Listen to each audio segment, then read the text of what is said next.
When dungeons appeared, hunters became way too common. With artificial awakening, anyone with enough money could become one, so started popping up everywhere. Most of them are insanely expensive, completely unreachable for people like Kimojan. He works as a monster hauler, carrying dead corpses for a living. He does this job for 9 years straight, saving every bit of money he can, just for one chance to enter a hunter academy. That dream ends in a single moment. A hauling chain snaps and a massive monster corpse crashes down on him. He wakes up in a hospital with a shattered leg, a huge medical bill, and his entire savings gone. Then his phone suddenly lights up, and a notification appears from an academy he has never heard of before, the Transcendent Academy. The price matches the exact amount of money he has left. With nothing else to lose, Seo-jin signs up. The Transcendent Academy is nothing like a normal hunter academy. It doesn't teach dungeon tactics or ranking theory. It trains people to go beyond human limits no hunter can achieve. There are no classrooms. Everything runs through his phone and every lesson adapts to his current state. His mentor assigns daily training that can't be skipped. The academy doesn't care if he's injured, tired, or broke. If he can move, he trains. First comes mental training.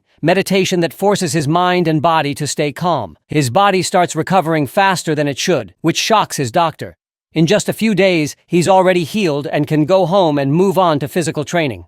Basic exercises at first, push-ups, squats, running. He has to repeat all of that every day. The academy only counts perfect movements. Sloppy reps don't exist here, but he can't just train. With no money to live on, Seo-hyun has to return to his old work. Monster corpses become part of his workouts. He uses them to finish his training faster. Day by day, he becomes stronger. Seo-hyun doesn't notice it at first, but he's already stepping out of the human range, and it comes in handy when one day, a monster corpse turns out to be alive. It roars and stands up.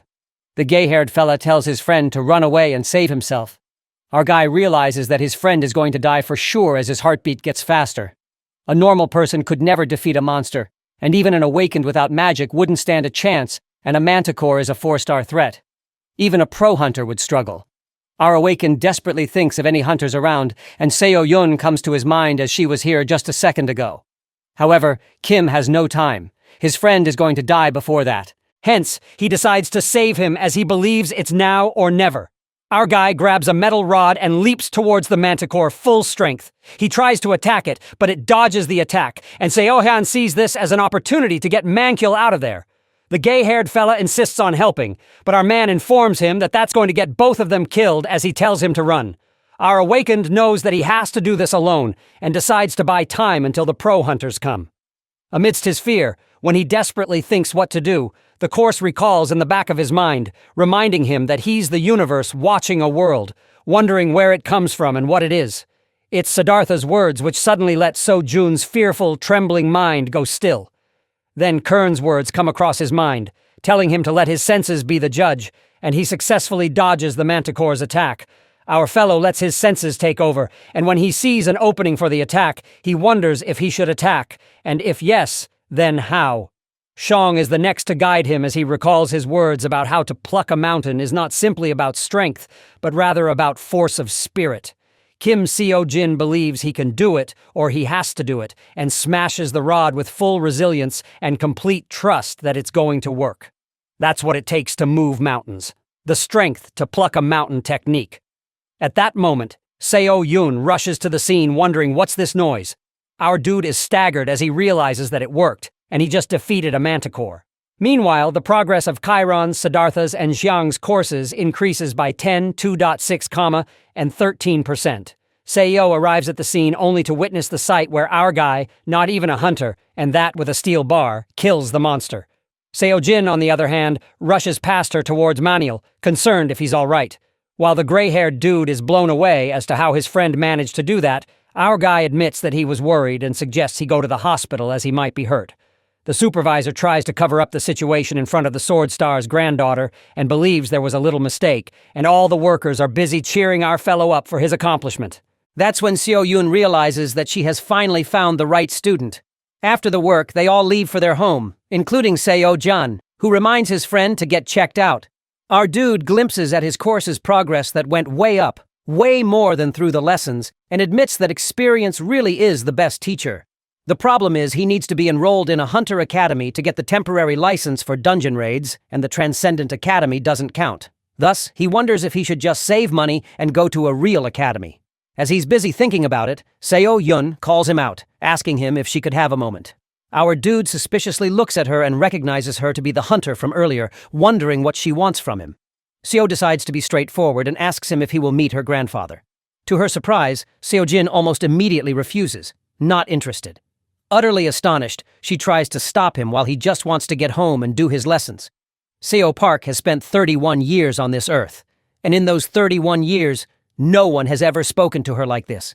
Our awakened, after listening to her, asks her if what she means is that she wants him to join her hunter academy that exists only in name and has no students. This makes her ponder who the hell this guy is who does weird exercises. And even though that manticore was in a weakened state close to a 2-star threat, that doesn't change the fact that he's still split it in half. That definitely seems like he's interested in being a hunter.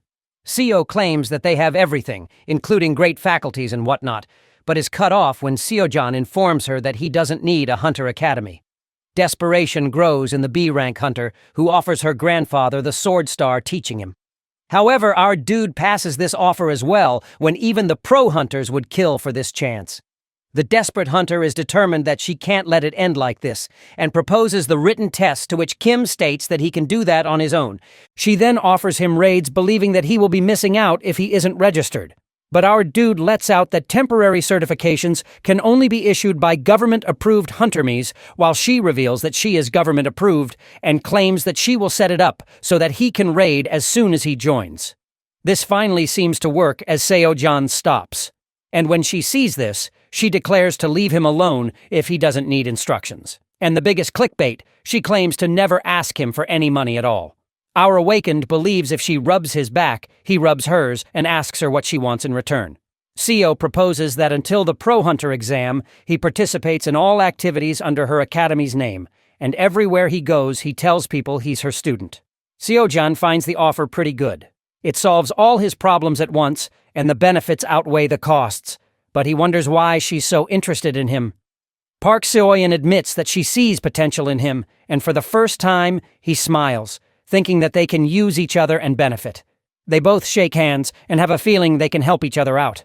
The next day, Mansell calls our dude, asking him if he said something to someone about the supervisor, since they have a new supervisor now. Kim, on the other hand, recalls yesterday's conversation with Seo-yun when he asked her for a favor to tell their company that she doesn't like their supervisor and not trust him with monsters or something.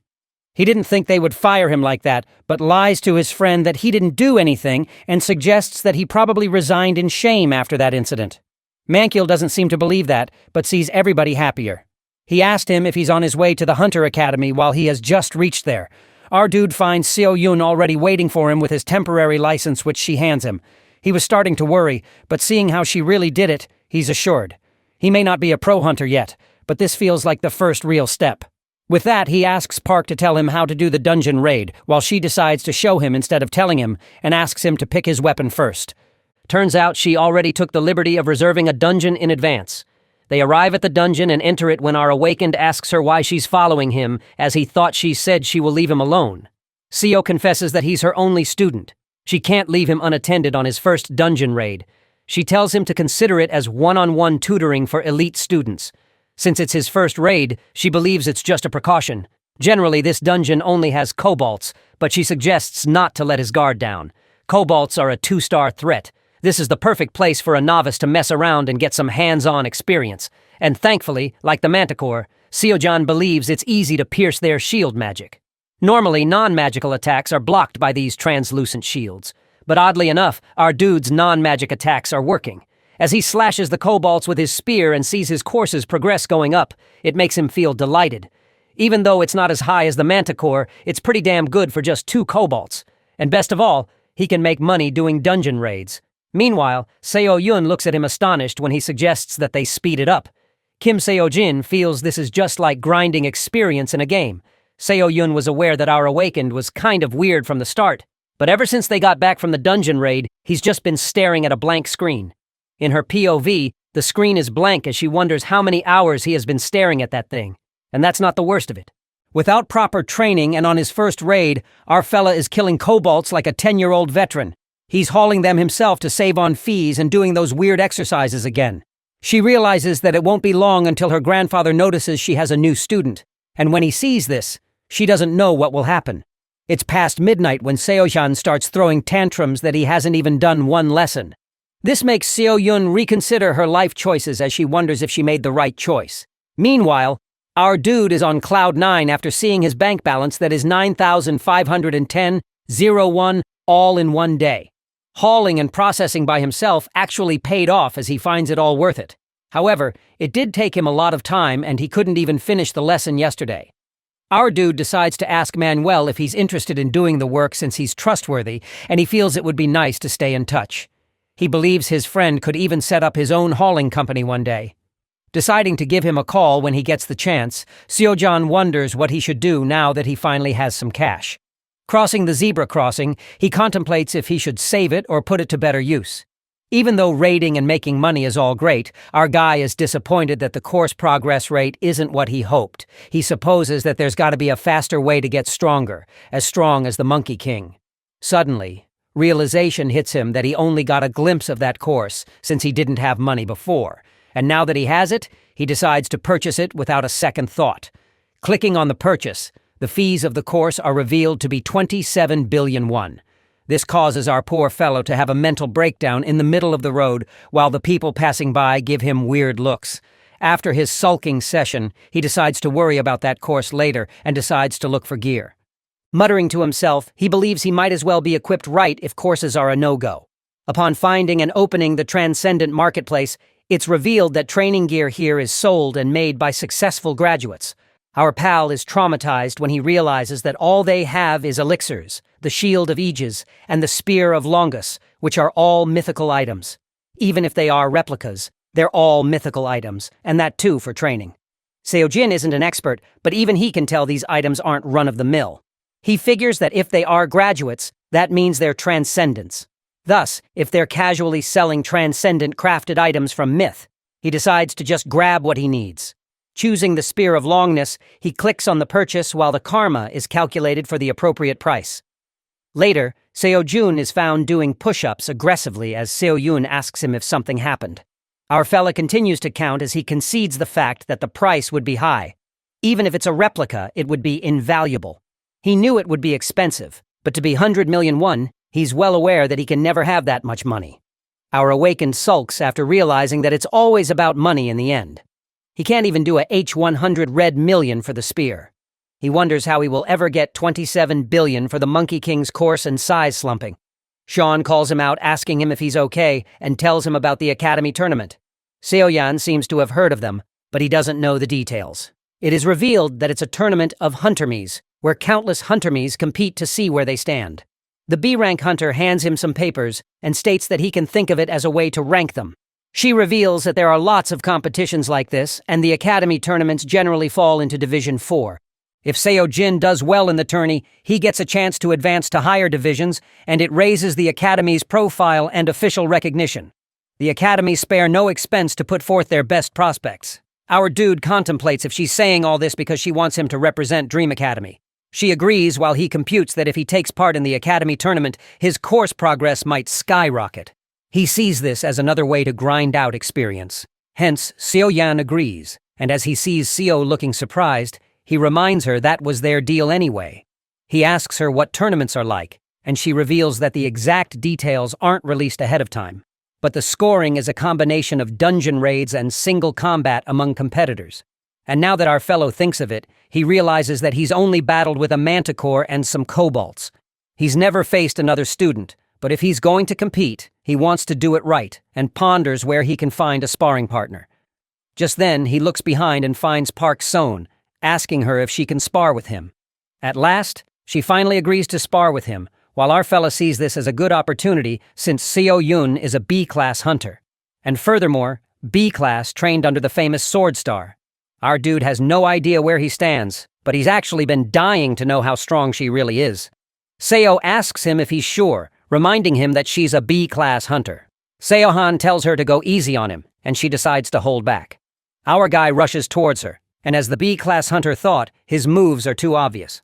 He's fast, but his footwork is clumsy, and he telegraphs every attack with his eyes.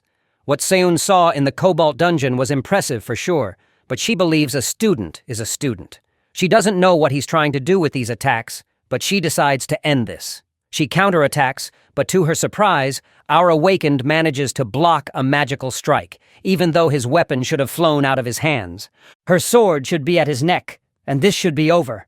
Our guy breathes heavily and declares that it's time to not hold back. Seo-yun is confused about what's happening as she feels Seo-jun's attacks are faster and sharper. He's like a completely different fighter. Meanwhile, the course is recalled in our awakened head, guiding him to make his attacks obvious while mixing it up with some fake outs. It expresses that the point of making it obvious isn't to lose, but to make his opponent lose by using his half a brain against them. Our fella goes for an obvious attack to get an obvious defense, and then uses the recoil to string the next attack, and that catches Seo off guard, which allows him to pounce and deliver the final blow. The B-rank hunter is in shock to witness that, as she unconsciously goes full force to defend herself.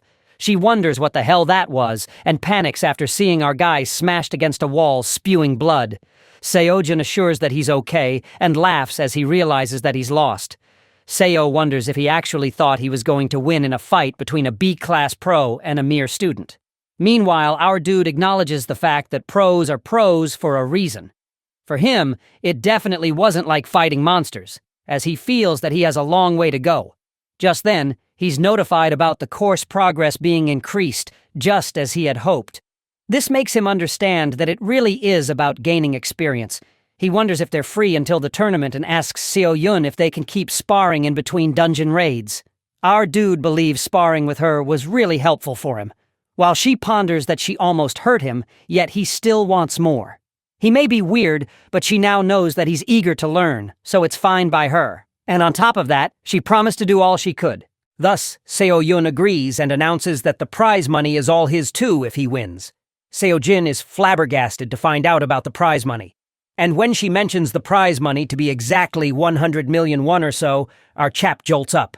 Suddenly, a fierce spirit takes over him as he acts all hyped up and asks her if they have weights or if he should just tear this concrete out. Seon is traumatized to see her academy being destroyed, while our dude starts working out with a piece of damn concrete in his hands. The B-rank hunter wonders what he's up to, and he assures her that it's fine while thanking her. 2 weeks later, it's the tournament day. A huge crowd is gathered as a boy makes it to the arena, finding the crowd bigger than he expected. He mutters to himself about the awakened being pretty normal, but still finds it rare to see hunters battle each other.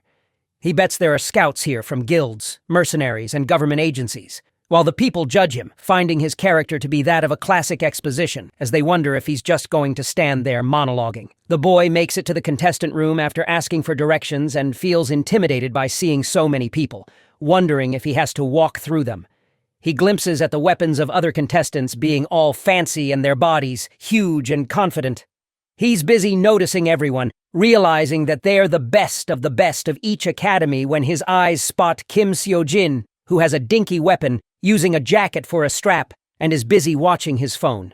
The boy hears other contestants gossiping about our fellow, wondering who that scrap is and from what academy. They believe he must be questioning all the life decisions that got him here. While our awakened judges that they could at least try to whisper, and nonetheless decides to focus on his lessons. The contestants make fun of him for watching a blank screen as they belittle him. However, the boy finds our dude to be just like him. The thing that when you're new in school and pretend to look at your phone so you have something to do. The boy has gone through that pain and assumes that Seo-jun is all alone like him. The kindred soul of the boy reaches out to our guy and introduces himself as Mingi Lee. Mingi Lee is a 19-year-old awakened. Seo-jun also introduces himself and believes that Mingi must be a high schooler since he looks young. Mingi sits beside our guy and points out Dio Chiljang, a rising star from Quail Academy, who's a typical power class, uses an axe as his main, and is busy arguing with Chalman.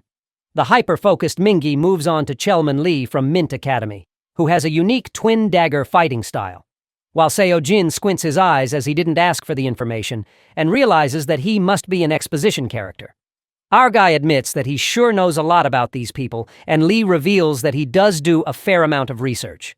As Dakiel and Chalaman are busy arguing, Junhwan Lee from Revenant Academy shuts them up, stating that their yapping is annoying. Everyone just goes quiet, and it is revealed that Junin is the #1 of his academy and of this tournament as well.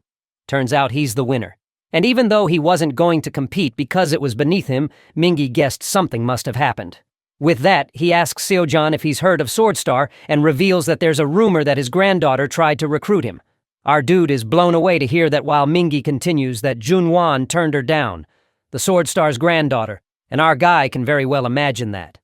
Meanwhile, Junhwan gets frustrated that he's stuck with these low lives and kicks the trash bin out of anger. If only it weren't for his uncle's request to be moved up, he wouldn't be here. He wonders what's the point of being at the top of this trash heap, knowing no one will care if he wins. If he knew it would turn out like this, he would have just accepted Seo Yun's offer, a worthless academy. But at least she was the Swordstar's granddaughter. He believes that he could have got something out of it and left when she became useless. Suddenly, he sees Kim Seojin piercing his eyes at him as he purrs that Scrub is looking at. Mingi informs our guy that Junhwan is looking in their way while he's busy thinking that if that guy is good enough for Seo Yun to recruit, he wonders how much course progress he would make fighting him. It is announced that the first round is going to start shortly, and all the contestants are requested to get ready. Seo Jun has spent the last 2 weeks trying to hit 30% on Chiron's and Xiang's courses. It's not that it makes him instantly stronger, but he can feel the difference with every step.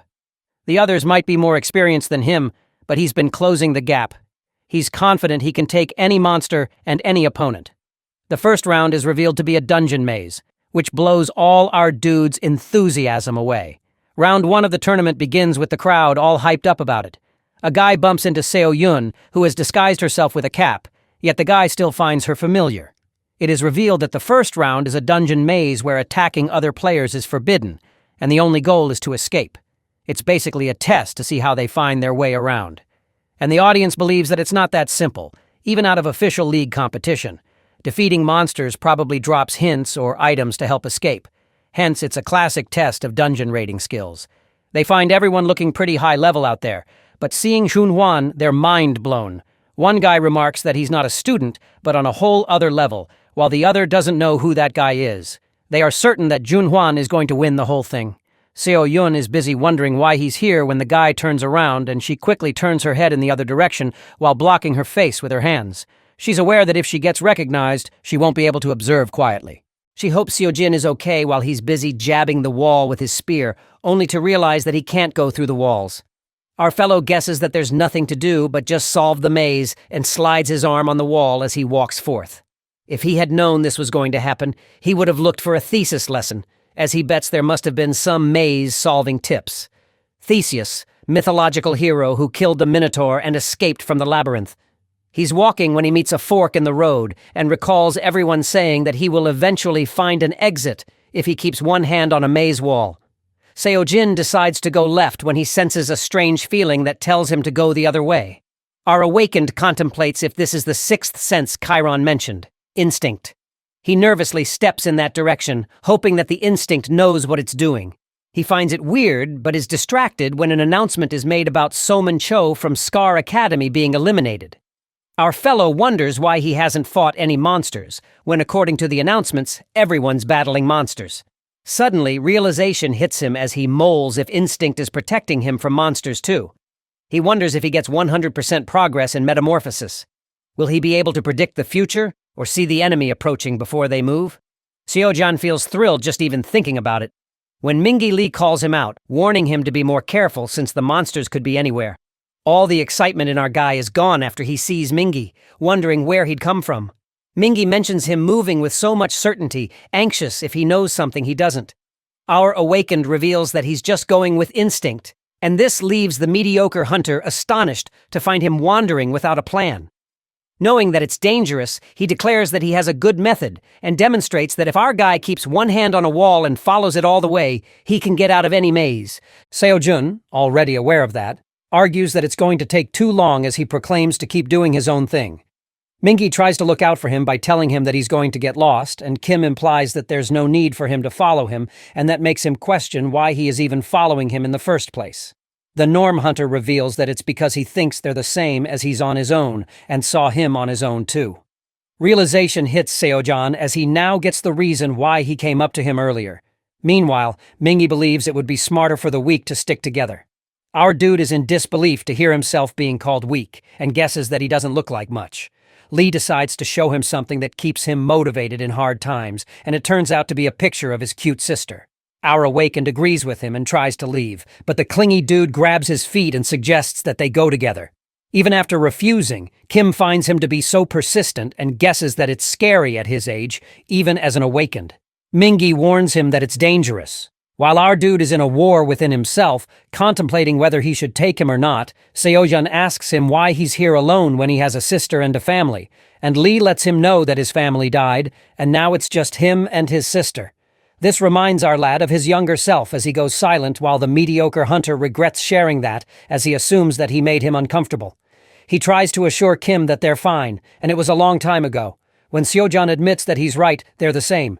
He declares that they can stick together for now, but the prize money is his. Therefore, after this round, they will go their own ways.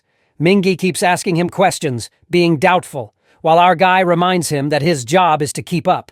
At last, they reach what seems like a dead end. As the mediocre hunter finally catches up, Seoyan slides his hand across the wall and pushes it, only to be welcomed by cheers.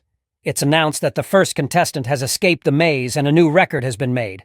The audience is in disbelief, wondering who the guy is, while Seo-yun finds that it's none other than Seo-jun, who walks out nonchalantly, not having to deal with a single monster. Mingi has no idea what's going on. He bumped into Seo-jun. They agreed to work together for a bit, and then the round 1 results were announced.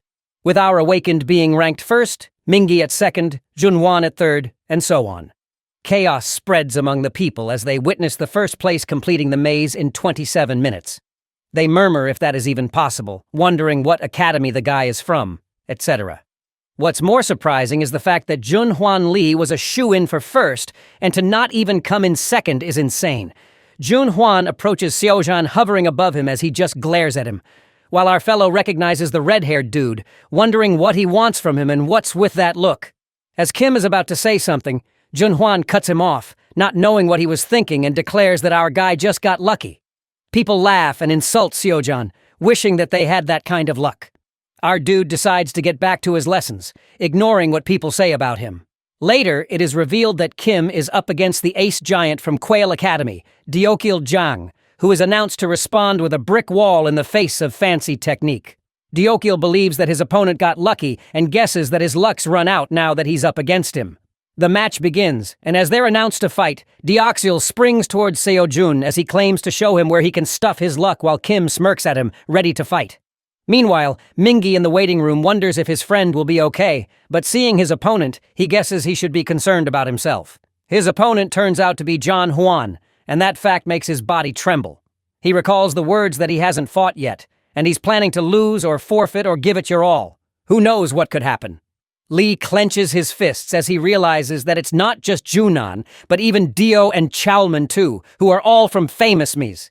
He believes that nobodies like them don't stand a chance.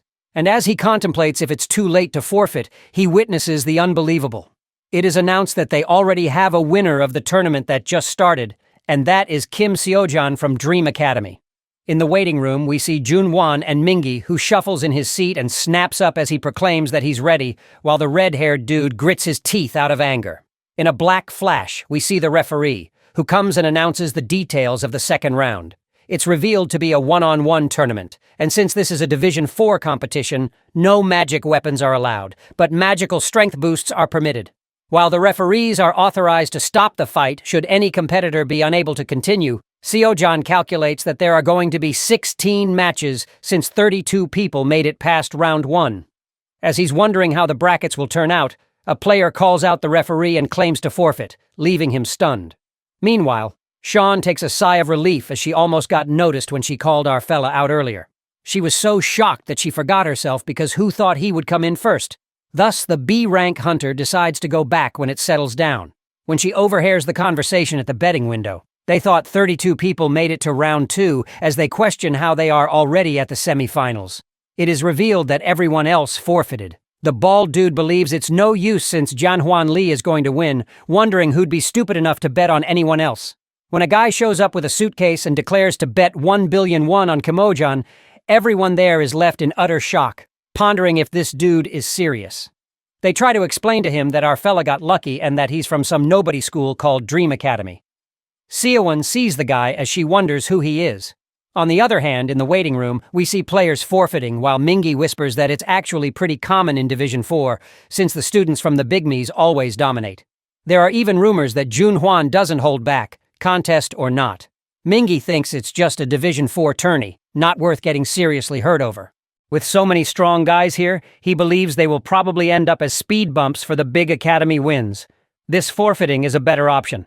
And just like that, only 5 remained with the first match between Seojun and Deokil, while the second match between Janhwan and Mingi Lee and Chalman advances by default. Kim came in first place in round 1. Therefore, he wonders if he wins one more match. Is it going to lock up the whole tourney? Just then, he sees Mingi trembling in fear, and when he asks him the reason, he questions our awakened. How come he's not nervous when the matches are starting soon? While Junhwan is his opponent, Seojan lets out that he hasn't even fought him, and yet he's already planning to lose. Mingi mentions that it's almost certain that he's going to lose, while our dude tells him to just forfeit. The mediocre hunter lets him know he can't do that as well. And the referee shows up calling out Seojin and Deokol in the stadium for the first match. Our fella stands up while he advises Mingi to forfeit or give it his all. And who knows what will happen.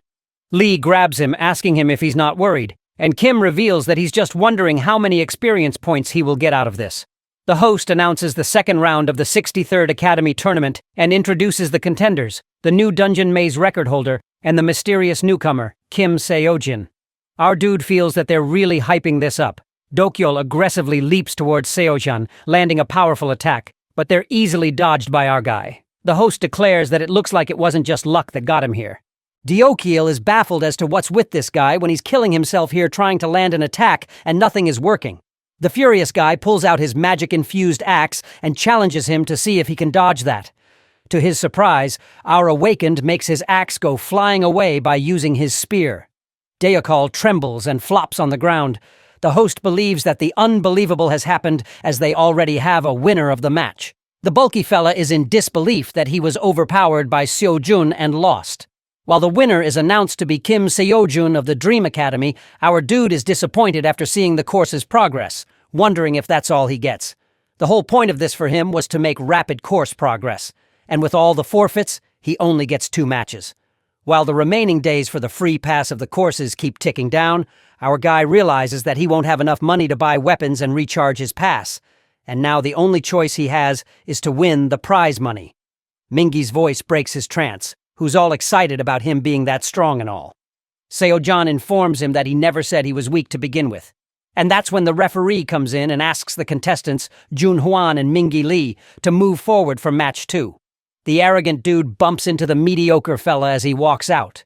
While he calls out Kim and reminds him of how he said they were the same, he reveals that he felt that there was something about him right away, like a kinship or something. And seeing him beat Deoko, Mingi confesses that it made him happy as if he had won too. He admits that things never really go his way, and he's not as skilled or as strong as Seojan, but he wants to be someone his little sister can look up to. The referee calls him out as Kim wishes him good luck and declares to see him in the final. In the stadium, Mingi tries to assure himself that he can do this, taking deep breaths when Junhwan tells him to shut up already. He finds everything about this guy pathetic, and even more that he's part of this joke tournament. The referee declares to go over the rules again before the match starts. While Junhwan glares at the mediocre hunter who trembles with fear, the red-haired can tell just by even looking at him that he's nothing but a prey waiting to be devoured. And for an apex predator like him, it's overkill. He believes that Mingi doesn't know how lucky he is to even be facing him, and infers that he should have been declared the winner already instead of lowering himself to face this contemptible garbage. The arrogant brat witnesses Mingi positioning his sword and is left shocked to see him even trying. He wonders if he thinks he stands a chance against him and asks the referee about the holdup. The ref lets him know that they will make an announcement soon when the host asks the contestant if they're ready.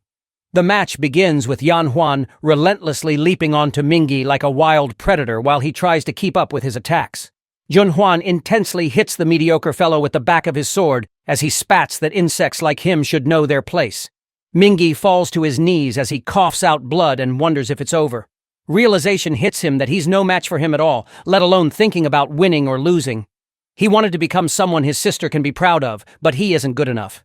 Nonetheless, Mingi gets back on his feet and is determined to land one hit at least in order to prove to himself that he can. In the end, Junhwan Lee from the Revenant Academy is the winner, which is no surprise at all. People mutter about him while he's standing there blank-faced with a cut on his cheek. The red-haired dude is in disbelief that a loser managed to hit him while he hears people saying that it should have been easier against a loser like that, as they guess that Lee isn't such a big deal after all. Junhwan is infuriated to be looked down upon as he declares to forfeit.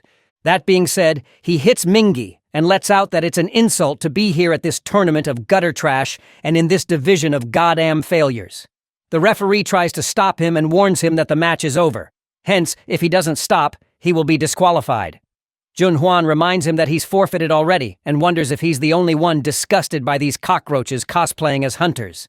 He steps on Mingi's head and crushes it with his leg when Seojan appears in front of him trying to hit him with his spear. Our dude was going to hold off till the final, but he guessed it can't wait because Junan needs to learn his lesson. Seojan tells Junan to get his foot off Mingi's head, but he crushes it even more and asks what if he doesn't want to. Our awakened flings his spear, making him move back instantly while he checks up on Mingi. Lee makes fun of them by calling them two peas in a pod and acts emotional. Kim lets out that something must have really gone wrong in his life, that he thinks it's okay to just step on people. Junhwan realizes that he doesn't get it and clarifies that he doesn't belong here, either of them, finding it insulting. Our fellow states that they have as much right to be here as him, but the arrogant brat finds it nonsense that they're all equal and that life is fair, etc. He questions him if he thinks trying his best is enough, sarcastically asking him if he wants a medal for that. The audience is baffled as to what's going on and why the refs or anyone aren't putting a stop to this. Meanwhile, one of the refs argues that they have to stop them when the other one breaks it to him that the higher-ups have ordered them to hold back.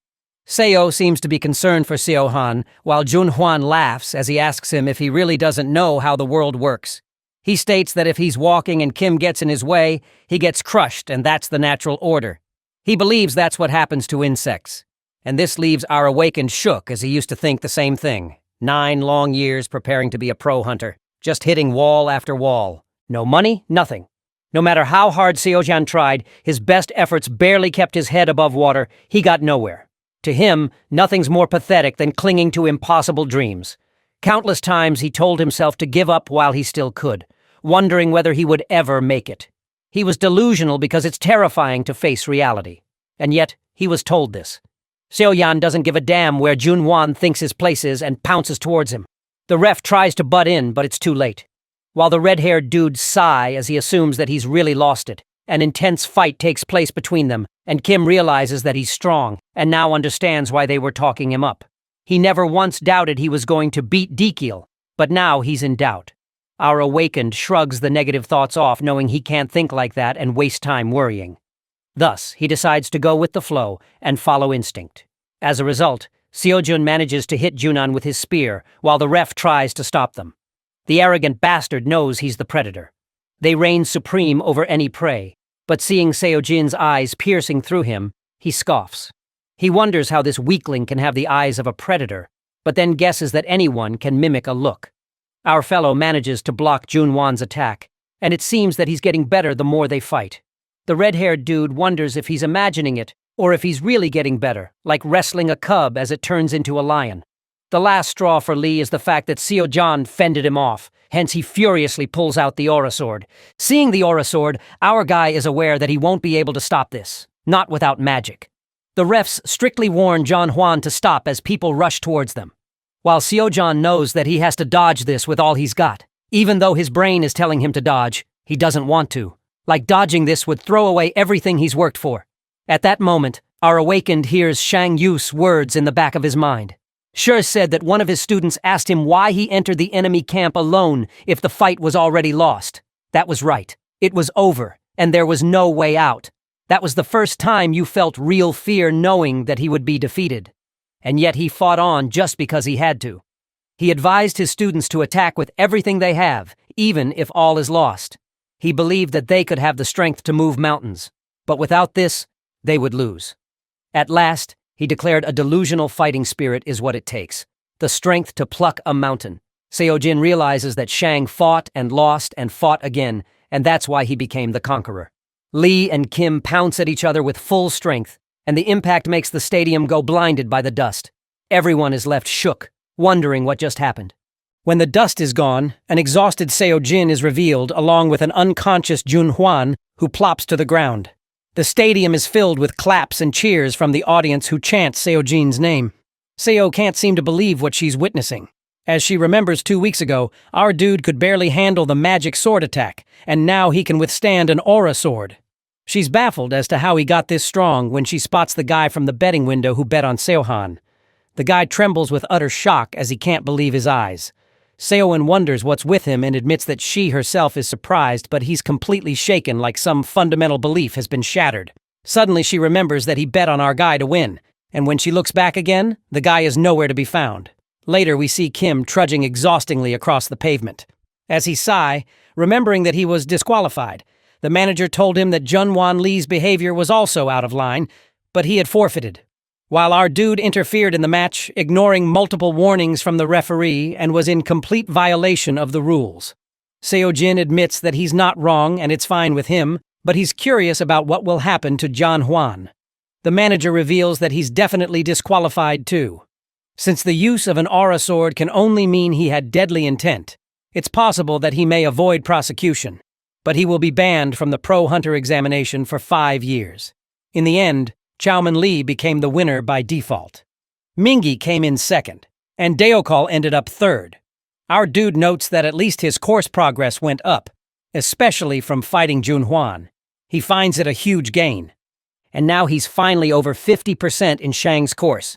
Now that Seojan thinks about it, he believes that the surge in strength when he was fighting might have been from breaking the halfway point. He's busy contemplating whether he can start a new course when a tap on his shoulder distracts him.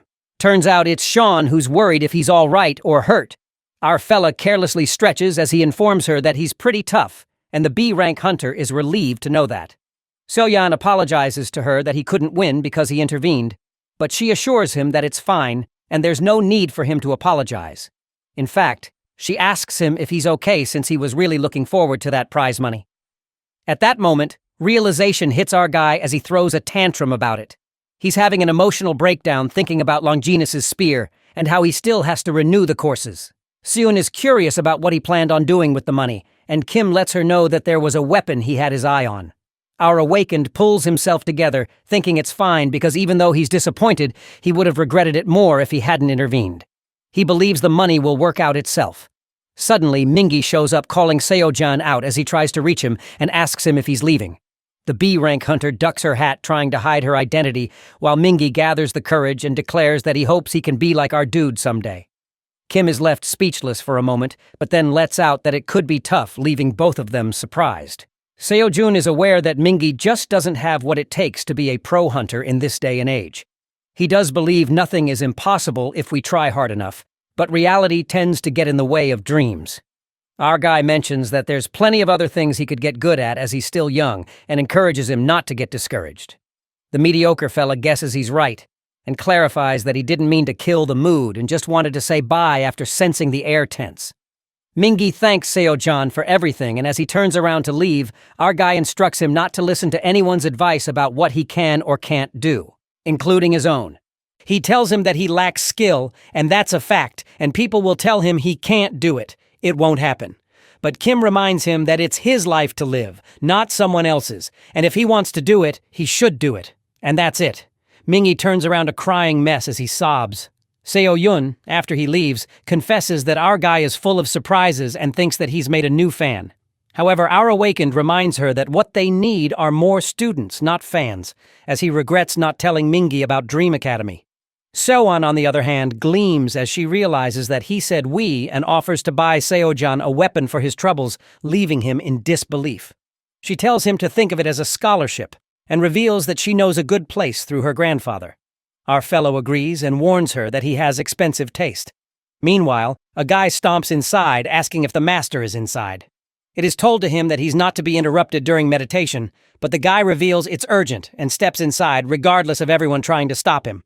Manol, the Sword Star's aide, enters inside and makes his presence known to his master, who reminds him that he made it clear he wasn't to be interrupted, asking him if he dares to disobey him.